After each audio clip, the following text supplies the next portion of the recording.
Bonjour à toutes et à tous les amis, bienvenue sur la chaîne de MacGamer, content de vous retrouver dans cette nouvelle vidéo tuto.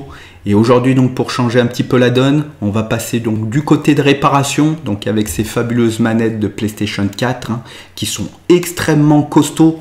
Elle s'en est ramassée des coups à tort et à travers et franchement elle tient toujours debout. Par contre il m'est arrivé un petit malheur les amis, c'est que ça y est, elle ne recharge plus, donc le port USB doit être sûrement foutu.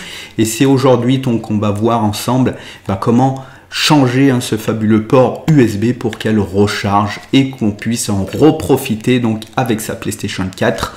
Donc c'est pour aujourd'hui les amis, c'est parti, réparation.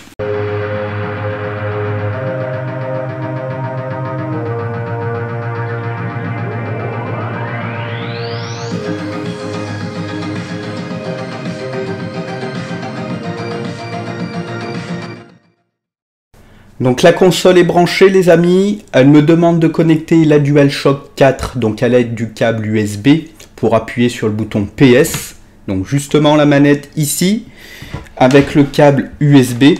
Donc on va la brancher directement sur la PS4 et on va voir ce que ça donne. Allez c'est parti, on branche.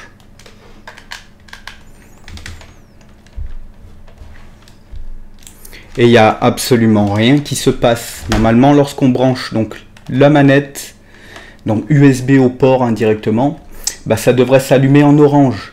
Et ensuite, une fois qu'on appuie sur le bouton PS, ça devrait s'allumer en bleu. Et là, il n'y a absolument rien qui se passe, les amis. Ça ne fonctionne pas. Donc voilà. Donc on va remédier à ça. On va essayer de changer le port USB pour voir ce que ça donne, si ça fonctionne vraiment ou pas. Et ensuite, on pourra faire peut-être la petite manip. Donc pour ce petit tuto, les amis, vous aurez besoin d'un petit tournevis cruciforme, un petit peu dans ce style. Ils sont vraiment mini et puis vous permettra de démonter votre manette. Allez, c'est parti. Donc on démonte tout ça. Vous avez 4 vis à démonter.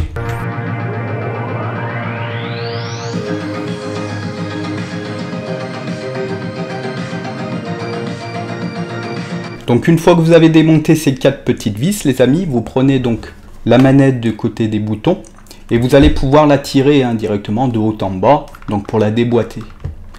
Allez, donc on fait tout doucement, on tire, on la retourne et puis tout doucement on la monte sur le haut, donc la partie haute, voilà, comme ceci. Vous avez donc la batterie, comme vous pouvez voir, avec la nappe 12 pins qui est directement relié par son connecteur. Donc ça on va y enlever tout de suite, ça nous évitera tout arracher. Donc on enlève juste ici, voilà, tout simplement les amis. Et donc cette partie avec la batterie fonctionne, c'est ce qu'on a pu voir. Donc il n'y a pas besoin de changer la batterie. Si le jour où vous voulez changer la petite batterie, vous avez juste le petit connecteur à enlever ici là, et ensuite changer cette fabuleuse batterie, voilà, tout simplement. C'est vraiment très très simple.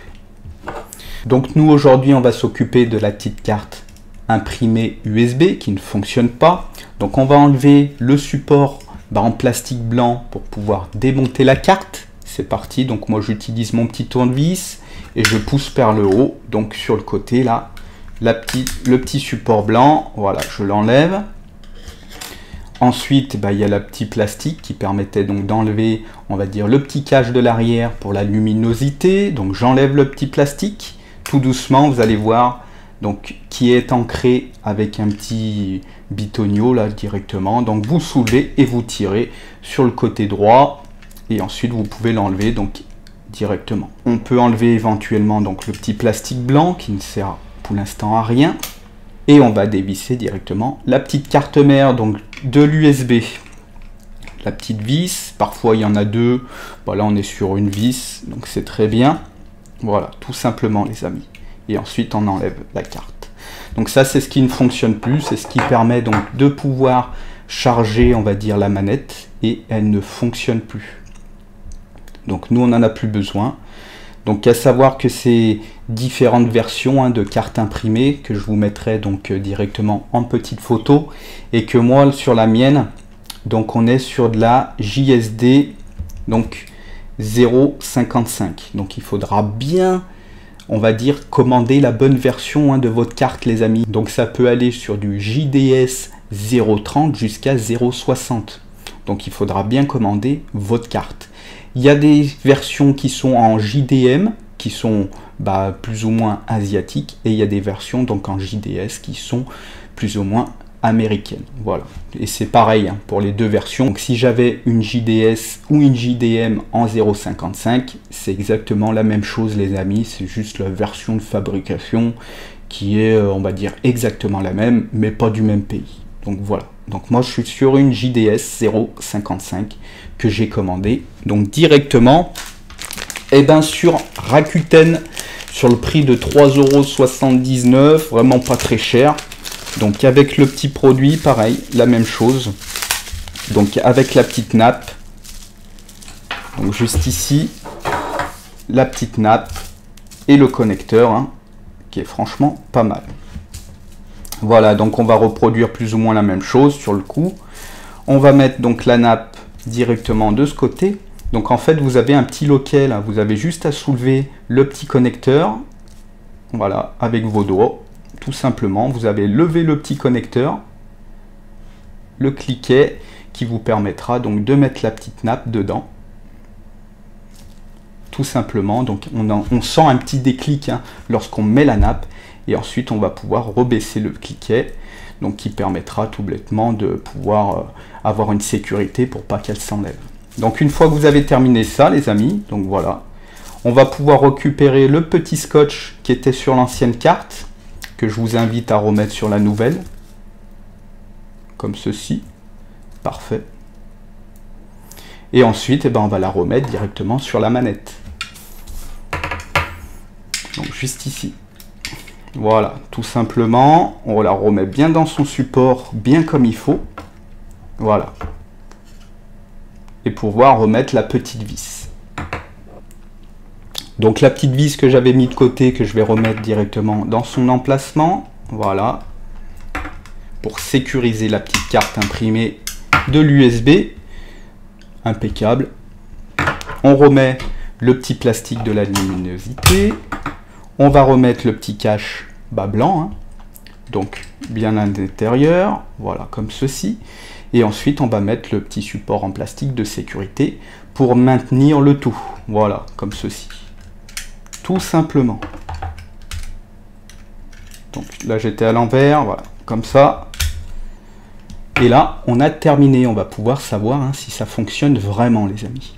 Donc je récupère ma petite manette, que je vais mettre dans un premier temps, je vais remettre la petite nappe. Hein. Donc pour remettre la petite nappe, donc vous mettez le côté bleu directement de côté batterie, et ensuite vous glissez donc directement dans son connecteur. À savoir qu'il n'y a pas de loquet hein, pour de sécurité pour celle-ci. Donc normalement, ça y va tranquille. Voilà, on est bien dedans. Pas évident, donc voilà, tout simplement. J'essaie de bien vous faire voir. Donc, je mets dedans, hop. J'appuie bien, sans trop forcer. Et là, je suis bien connecté, les amis. Voilà. Donc là, je suis bien connecté. Je vais pouvoir ensuite remettre la petite manette à l'intérieur. Tout simplement. Et voilà. On va revisser quand même les petites vis.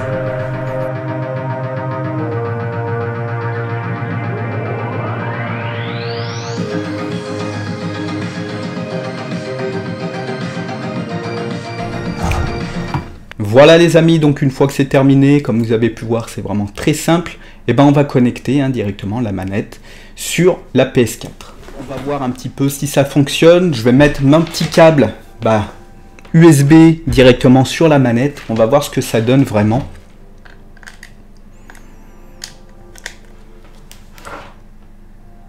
Et donc comme on peut voir, elle s'allume en orange. Voilà. Donc là c'est parfait, c'est que ça fonctionne. Tout simplement. Je vais appuyer sur le bouton PS. Et on peut voir qu'elle est bleue.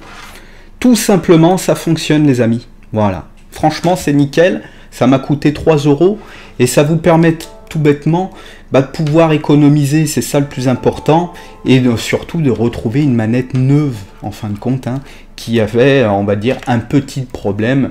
Voilà, c'est juste un petit entretien qu'il faut faire de temps en temps et c'est pas grave les amis. Pour 3 €, vous pouvez retrouver sur une nouvelle manette entretenue. Et ça, c'est ce qu'il faut.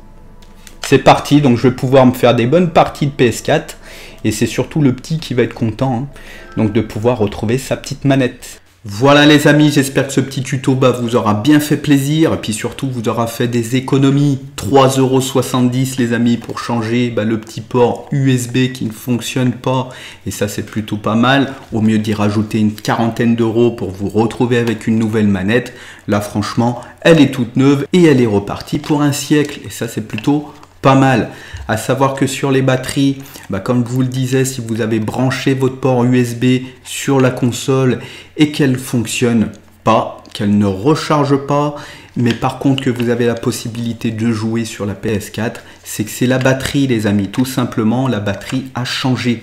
Sinon si elle ne recharge pas et que vous pouvez éventuellement pas jouer avec la manette sur la PlayStation 4, c'est que c'est le port USB qui est foutu, tout simplement. Donc voilà, on se retrouve sur la semaine prochaine pour toujours un peu plus de tutos. En attendant, prenez soin de vous les amis, bonne semaine, ciao bye.